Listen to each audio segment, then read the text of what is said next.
Now, Uncomplicated Money continues on News and Talk, AM 830 WCRN. Once again, here's your hosts, Jerry Doherty and Brian Rourke.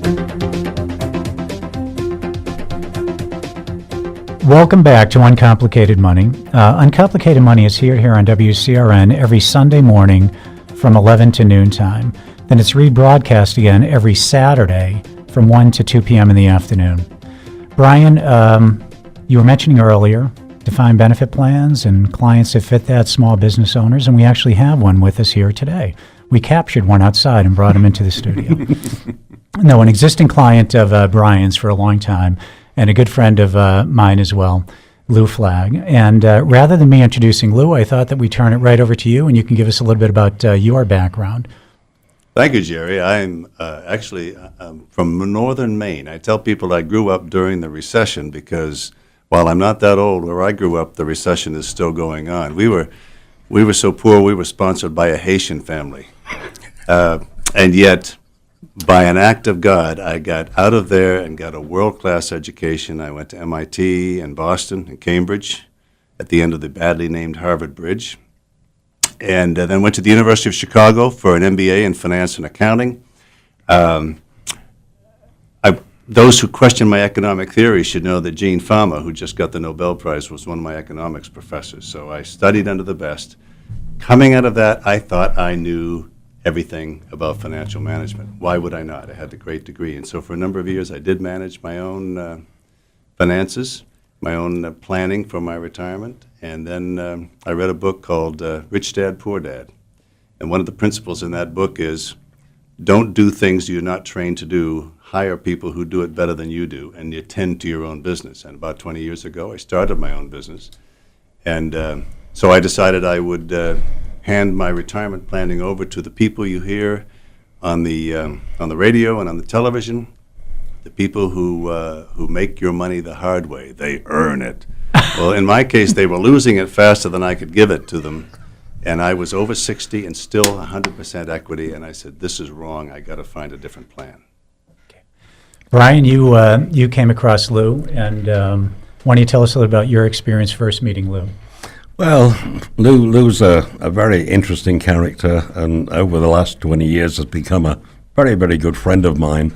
And Lou is an individual of strong opinions, and he gets an idea in his mind, and it isn't easy to shift the thinking of any strong individual or self-willed individual.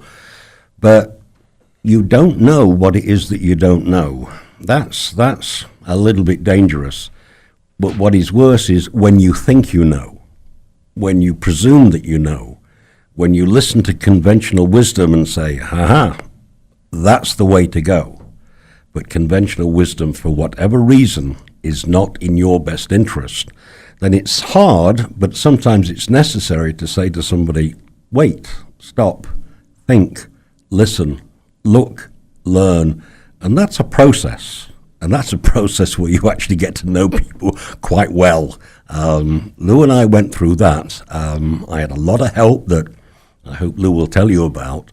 And I'm very, very proud of the work that we've done for Lou, and I'm happy to have Lou talk about it. So, Lou, over to you. The timing was just incredibly good because it took Brian a while.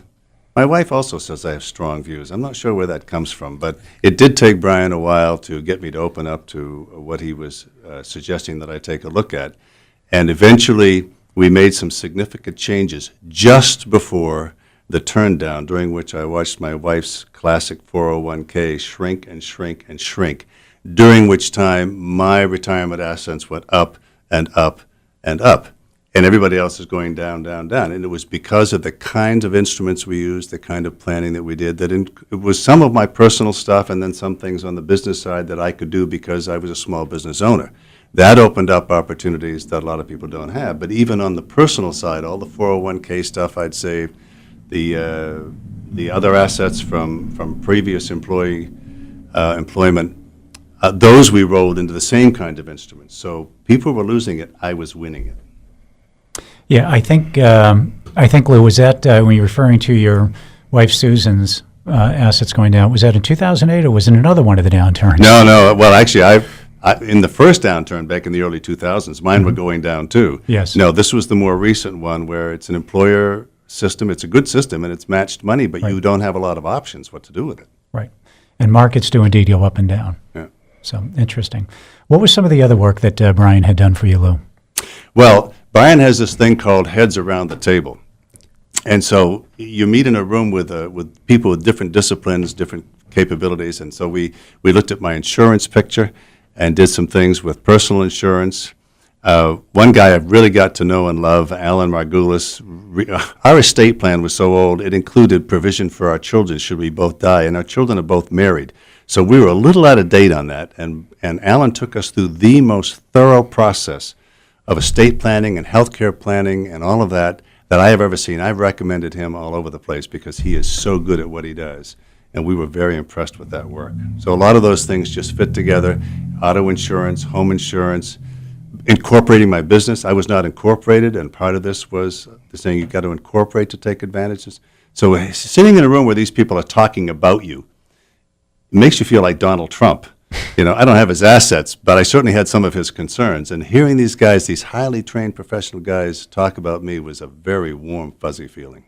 I remember that day, which was in downtown Boston, and I remember you saying at the end of it that you'd never learn so much so quickly and move so fast, and you were very, very pleased with the progress that we'd made. I was indeed. It's and then at the end of the exercise,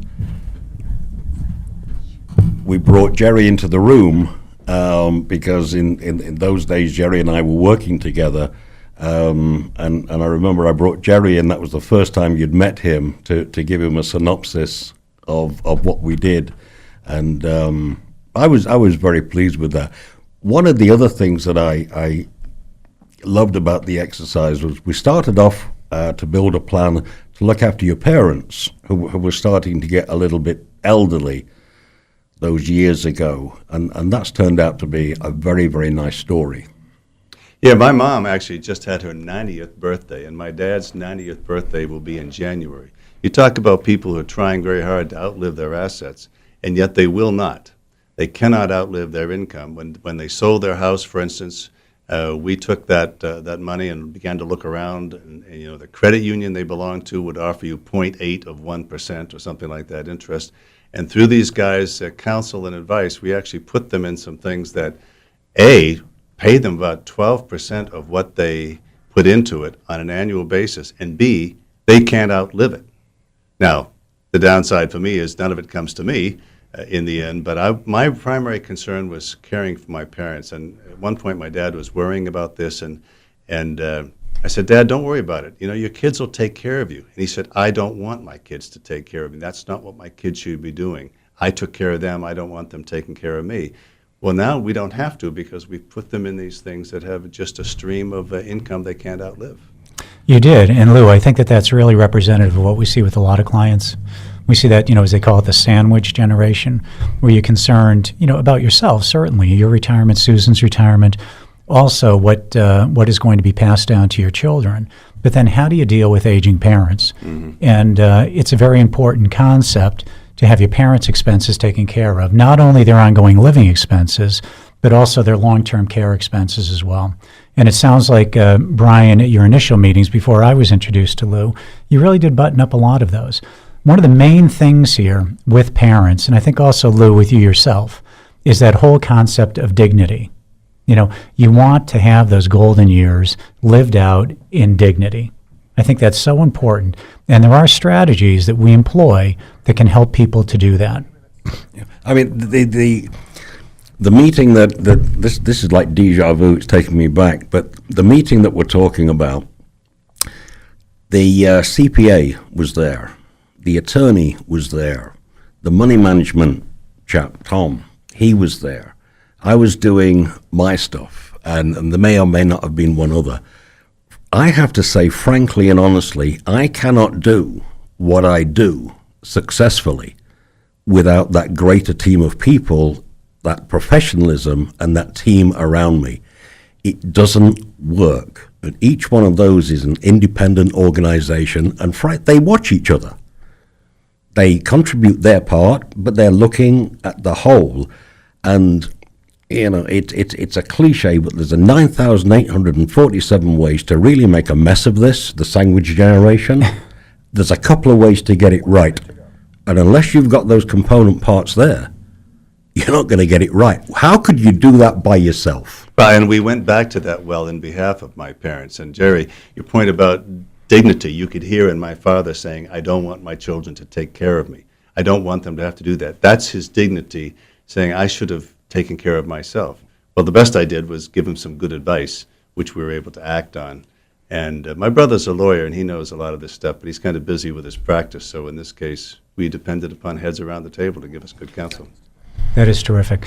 All right, well, we're going to take another break. This is Uncomplicated Money, heard here on WCRN, 11 to noon time every Sunday, rebroadcast every Saturday afternoon from 1 to 2 p.m. My name is Jerry Doherty. We're here with Brian Rourke, and our special in-studio guest today is Mr. Lou Flagg. We'll be right back.